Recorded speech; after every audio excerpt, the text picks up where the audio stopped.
অনৈতিক কাজের অভিযোগে রংপুর মেডিকেল কলেজ হাসপাতালের চিকিৎসক ABM মারুফুল হাসানকে আটক করে পুলিশে দিয়েছেন স্থানীয় বাসিন্দারা। আজ বুধবার হাসপাতালের চিকিৎসকদের কোয়ার্টার থেকে তাকে আটক করা হয়। এ সময় নারীকেও পুলিশের হাতে তুলে দেওয়া হয়। মারুফুল হাসান রমেক হাসপাতালের ICU ইউনিটের ইনচার্জ এবং ডক্টরস অ্যাসোসিয়েশন অব বাংলাদেশের ড্যাব রংপুর বিভাগীয় সাংগঠনিক সম্পাদক বলে জানা গেছে।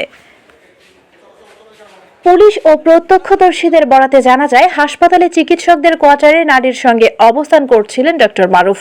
আচরণ সন্দেহজনক মনে হওয়ায় স্থানীয় কয়েকজন বিষয়টি নজরে এনে কোয়ার্টারে গিয়ে তাদের হাতে নাতে আটক করেন।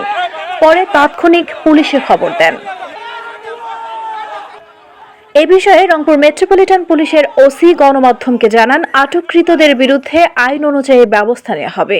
এখানে মেডিকেল কর্তৃপক্ষ আমাদেরকে সংবাদ দেয়, আমরা আসার পর আমরা বেশ কিছু লোকজন দেখতে পাই। তারা জানায় যে এখানে দুজন অনৈতিক কার্যে তারা স্থানীয় লোকজন আটক করছে।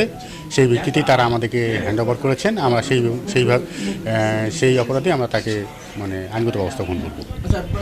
এই অপরাধে আইনগত কি ব্যবস্থা নেওয়া যেতে পারে? আমরা তদন্ত করে যেটা হয় ডিএমপি অর্ডিন্যান্সে যে অনৈতিক কাজের জন্য যে অপরাধ সেটাই আমরা নিব। এসে আমাদের একজন চিকিৎসকের বিরুদ্ধে অভিযোগ করা হচ্ছিল লোকজন যে ইনি একজন মেয়ে সহ এখানে অবস্থান করছে। আমার চিকিৎসক ইনি হসপিটালে কর্মরত ডিরেক্টর মহোদয়ের আন্ডারে। তাকে আমরা যখন জিজ্ঞেস করি, সে আমাকে বললো যে আমার পরিচিত, সেই হিসাবে তার বাবার অসুস্থতার জন্য কথা বলতে আসছিল। এইটুকুই আমার জানা। আমাদের সামনে তো বিয়ে করতে ছিল, আপনি কথা বলতে আসছেন? না, তার ভাষ্য তাই ছিল। ডেস্ক রিপোর্ট, নিউজ সারাক্ষণ।